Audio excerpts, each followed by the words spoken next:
পরে আপনি মানে ডায়লগটা আসলে বলেন। এই প্রবাসে আসলে এই প্রবাসটা হচ্ছে জেলখানার মতো।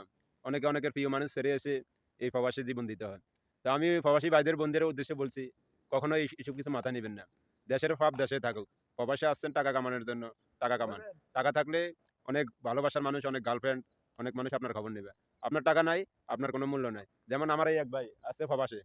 ইয়াসিন ভাই কিছু বলেন? ভাই কি বলবো আর, দুঃখের কথা। লাইফে একজনকে অনেক বিশ্বাস করছিলাম। হুম, তো প্রবাসে না আসলে ভাই কেউই বুঝতে পারবেন না হুম। দুনিয়ার মানুষ কত স্বার্থপর। আমি প্রবাসে আসছি আপনার 2 মাস হয়ে গেছে। তো এখন আমি কাজ পাই নাই। তো প্রেমিকা আমাকে বলছিল যে আপনি বিদেশ থেকে আসেন, তারপর আপনার সাথে আমি বিবাহ বমু। এখন আমার সাথে প্রেমিকা আমার পল্লী লয়ে লাইছে। তো ভাই অন্যর কি বলবো, পরে আত্মীয় স্বজনের কাছে ফোন দিলে ভাই ফোন কেউই উঠে না, কেননা এখন তো আমি এক প্রবাসী। প্রবাসীকে কি আর কেউ চিনবে? তো ভাই এটাই আপনারা একটা কথাই বলবো, কেউ আমার মতন ভুল করবেন না। প্রেমিকা দেশে রাইখা বিদেশে আসবেন না, হয়তো বিবাহ করলে করবেন, নাইলে ব্রেকআপ করে চলে আসবেন। এটা আমার দুঃখটা ভাই আমি বুঝতেছি যে আমার কতটুকু ব্যথা মনের মধ্যে। কিন্তু ভাই কারে বলবো, আমার নিজের আত্মীয় স্বজনই আমাকে ব্লক দিয়ে হয়ে লাগছে। প্রেমিকা তো দূরের কথা, আজকে আছে কালকে নাই, কিন্তু আমার নিজের আত্মীয় স্বজন যারা রক্তের, তারাই আমার সাথে বেইমানি করে লাগছে। তো আমি আত্মীয় স্বজন দিয়ে কি করবো? ভাই আপনারা একটা কথাই বলি, যে মা বাপের গর্বে বড় হইছেন তারা আমার একটি কথা, মা বাপরে শ্রদ্ধা করবেন। কেন মা বাপ স্বার্থ ছাড়া ভালোবাসে। যেমন আমি এখন বিপদে পড়ছি, মা বাবা আমার ফোন দিয়ে প্রতিদিন বলে যে বাবা তুই কোনো টেনশন করিস না, যা লাগে আমি দেবো, দরকার হলে আরো তোর লাগে রক্ত বেচবো। তো ভাই কথাটাই তো অনেক বড়, মা বাবার কাছে কি অন্য কিছু চাওয়া লাগে?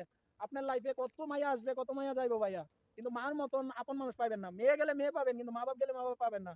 আমার মা বাপ, আমি আল্লাহর কাছে সবসময় শুকরিয়া দান করি, আমার মা বাপ যাতে আমার মৃত্যুর আগে যাতে আমার মা বাপের কোনো মৃত্যু না হয়। কেননা ভাই আমি দেখতেছি আমার মা বাপ কতটুকু আমার জন্য অনেক ইয়ে করতেছে, অনেক রেসপেক্ট করতেছে, আমাকে বুঝাইতেছে দেখ বাবা, ছেলেদের জন্যই প্রবাস, ছেলেদের জন্যই সব। তো ভাই কোনো মা বাপই চাইবো না ছেলে মেয়ের খারাপ। শুধু আপনাদেরকে একটা কথাই বলি, মা বাপকে শ্রদ্ধা করবেন, মা বাপের সম্মান রাখবেন। আর সত্যি হাজার আপনার অপরাধ হোক ভাই, বাইরে স্বীকার করবেন। ভাই আজকে শত্রু, কালকে আপনি বিপদে পড়বেন, সবার আগে আপনার ভাই যাইবো, কখনো আপনার পর যাইবো না। এই যে আপনি বলেন আন্টি আছে, মামা আছে, ওই হ্যান ত্যান, এই আত্মীয় বন্ধু কারো যাইবো না ভাই। আমি ইয়াসিন আরাফাত বলতেছি ডিক্লার দিয়া, আপনার লাইফে যদি কেউ মানে ভালো মানুষ থাকে, তাইলে ফ্যামিলির মানুষ। ফ্যামিলির যেমন বোন আছে, ভাই আছে, বাপ মা আছে, তার চেয়ে আপন কেউ নাই। আপনি একটা বিপদে পড়ে দেখেন, অন্য একটা বন্ধুর কাছে হাত পাত দেন যে বন্ধু আমি অসুস্থ হয়েছি, দেখবেন হে করবে যে বন্ধু আমার টাকা নাই, এ অভাব হে অভাব চলতেছে। একটা আন্টির কাছে চাইবা, কবে যে তোমার তো আঙ্কেলের একটু সমস্যা এই কারণে। মামার কাছে চাইবা, মামা যাও একটু দিতে পারবো, কিন্তু এরপর কবে যে ভাই না আমার তো এটা এটা এভরিথিং সবাই একটা দেয় বাবা না। ভাইয়ের কাছে চাইবা, ভাই না থাকো কম বেশ হলেও বুঝাইবো যে ভাই আমার কাছে নাই, আমি তোর জোগাড় করে দিতেছি।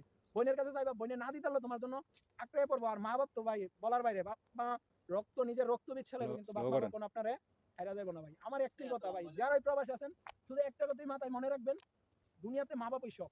মা বাপ না থাকলে দুনিয়াটা অন্ধকার। যেমন বলে যে বাপ বাপ নাকি জীবনের বট গাছ, মা বলে জীবনের সবকিছু। তো ভাই একটা কথা, যে প্রবাসে থাকেন মা বাবাকে শ্রদ্ধা করবেন। আমার আর কিছু কর নাই ভাই, অনেক তো মানে তো অনেক। গাইস, তো দেখতেই পাচ্ছেন এই ভাইটার মনের কত বেদনা, কি হাহাকার। তো আসলে ভাইটা যা কথা বলছিল সবই সত্যি, একটাও ফালান্য কথা না। তো সবাই যে ভালো থাকবেন, সুস্থ থাকবেন, দেখা হবে অন্য ভিডিওতে। আসলে ভিডিওটা লং হয়ে গেছে, তো কেউ স্কিপ করবেন না, অবশ্যই পুরো ভিডিওটা দেখে একটা গঠনমূলক কমেন্ট করবেন। ওকে, আল্লাহ হাফেজ, দেখা হবে অন্য ভিডিওতে। ধন্যবাদ।